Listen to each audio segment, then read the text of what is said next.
There's different people you'll call your customer. The person who lives in the house, if you're doing a home, is the end customer, but they're not always the person you're talking with. So especially when you're talking with a designer, if you're not using the right terminology and know what's important, you might lose a little bit of credibility. And the flip side is if you can talk intelligently about all of it, you're going to become a source of information and trust. So really what we're trying to do here is give you the information, but you may not be discussing with the end customer, but the end customer isn't always who you're trying to sell in the first place. When you think about lighting, and we all take it for granted, you need the right amount of light. When you're in a restaurant, you don't want it to be twice as bright as you want for the ambiance, and for a task, you don't want it to be half as bright, right? So you need the right amount of actual light. With landscape lighting, you want the right beam angle. And other applications beam angle, but especially with landscaping, you don't want to have a big wide beam on a tree and have light spread everywhere, right? You don't want to have a spotlight on a wall putting a little dot on it when you're trying to get general illumination. So you need the right beam angle. We want the right color. And generally we're talking about white light. Now this room's a great example because you've got, architectural type lighting with different colors. In general, what we're going to talk about now is white light because that's what most people want. That's what you're installing when you're inside a home. That's generally what you're installing when you're outside a home. Color rendering, does everybody know what color rendering is? So we're going to talk about it. This is an important one. Luckily for you guys, you don't really have to worry about it anymore because LEDs and technology have come so far in the last few years. It's baked in, but you used to have to worry about it. There were products that you would sell that had a really low coloring rendering index, which meant that the colors wouldn't pop when you put the light on it. It was muted, it was very washed out. Consistent color, if you've ever been into like a Panera and you've got a whole row of like MR16 lights on a menu board, right? And has anybody ever noticed different colors and hues? It's annoying.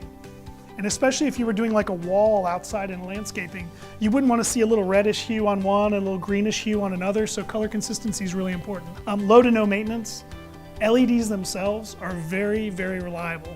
Efficient lighting, a lot of it's been mandated, right? So with the lamps that are disappearing off the shelves, you're sort of being told now when you walk into a Home Depot or Lowe's, you've got LEDs and you've got compact fluorescents. But even beyond that, people have been looking for more efficient lighting. Traditional light sources, the color is very consistent generally, right? You buy, a pack of 60-watt incandescent lamps and the color is going to be fairly consistent. You're not going to notice a lot of differences. But they're just not efficient, and that's why they've essentially been legislated out. So LED light sources are very efficient. Depending on whose specs you're looking at, specs can go anywhere conservatively to 20,000. A lot of people will say 50,000.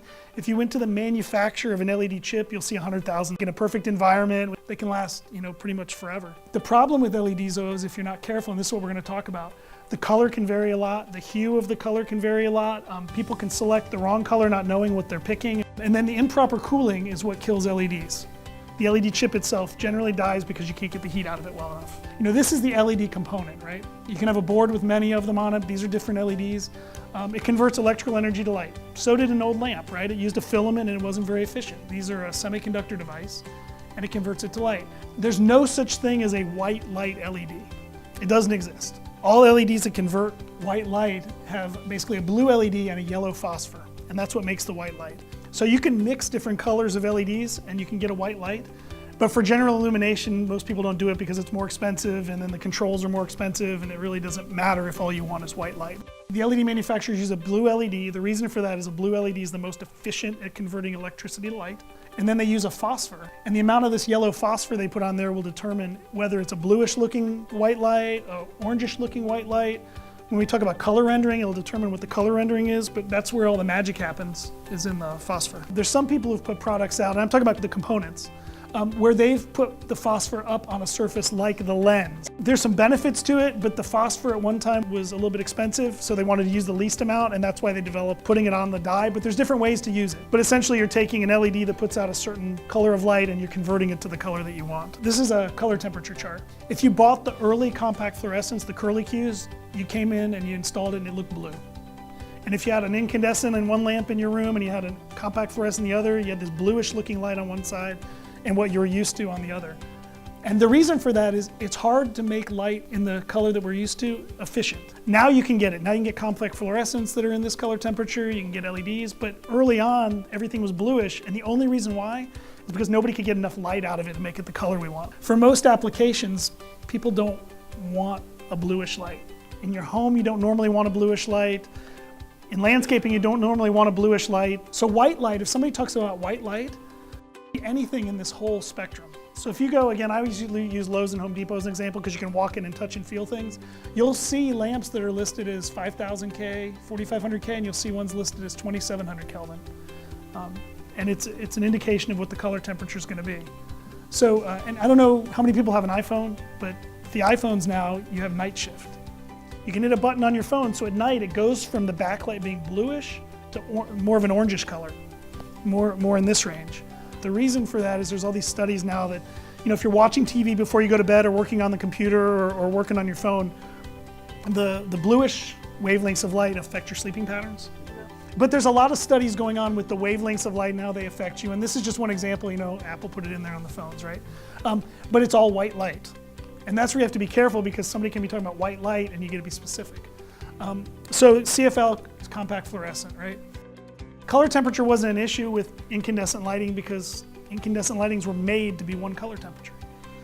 I don't know if this, orangish 2,700 Kelvin is the best color light for us as humans, but we're all used to it and we grew up with it. Our minds are trained to think that's what we want to see. And anything that's different isn't always great. The early compact fluorescents were very blue. Early LEDs were blue, and that's because you couldn't get the brightness out. Now you can get it, and you can get it at the chip level. You get it at the LED, it's baked in. There's a couple places that like the bluish light. If you've ever tried to work with a jeweler, they love the blue light. The blue light makes diamonds and jewelry sparkle and pop, and they love the blue light. In medical applications, they want a bluer light because it's a truer white, and for task lighting, it's a little bit better. This is a chart that gives you all the different colors you can get. It's a CIE chart. White light is on this curved line right here. All supposed colors of white occur on this line. In a few slides, we'll talk about reports that show what color their fixture is, and this comes into play because if somebody's white light fixture is way up here, it's going to be greenish white.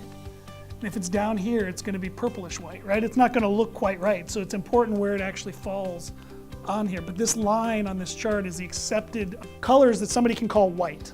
Otherwise, it's not white. This is green. So this is an example of different color temperatures, right? So this is warmer. Obviously, it's like a candlelight, 2200 or 1800 Kelvin, all the way up to a cooler, which is a blue light. Most people like things that are in this color temperature for most applications. This is a little too orange and washed out, and this is too blue for most people. You pick and choose. If someone doesn't know what they're looking for, you're usually going to guide them here, unless they really had a specific need to have a different color temperature.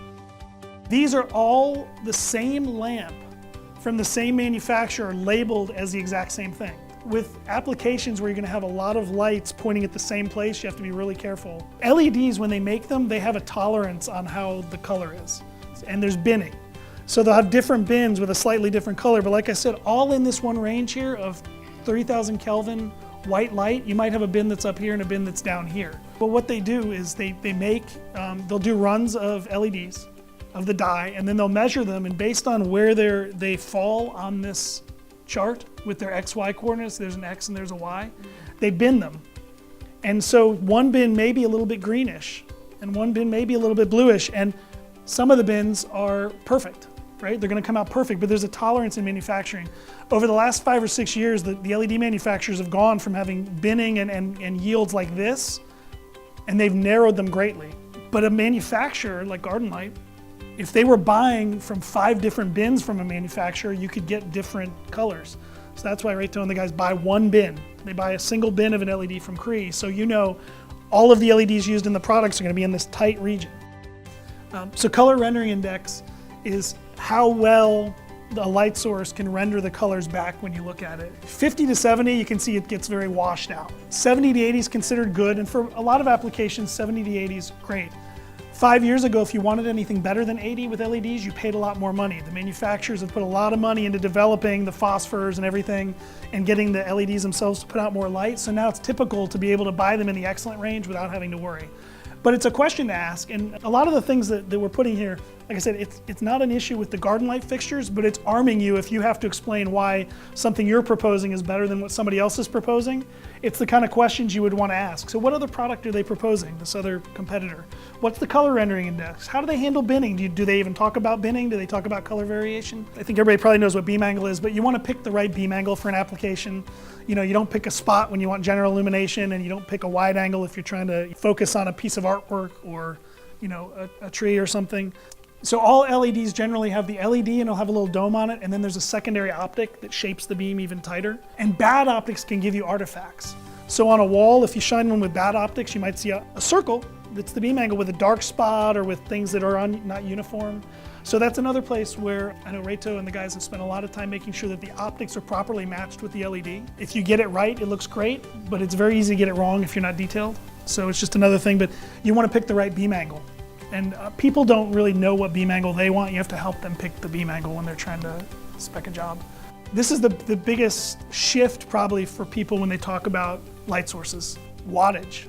Light isn't measured in watts. Energy is measured in watts, but we're used to buying a 60-watt light bulb, a 100-watt light bulb, and what that really means is how bright it is, and we're used to that, and it was just the way that they were sold over time because it was so consistent. But light's not measured in watts.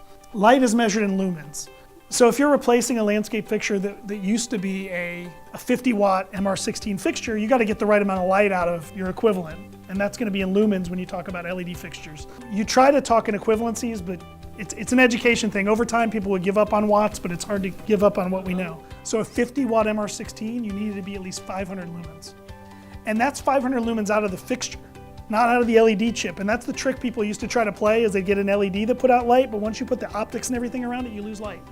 So for MR16s, that was the rule of thumb, is you need to be at least 10 times the wattage you're trying to replace. But you need to put out the right amount of light or nobody's happy with it. 10 years ago, people would say they had a 40-watt equivalent and it would be 300 lumens. It wasn't really, and people were unhappy with it. And nowadays, again, you don't have to worry about it too much.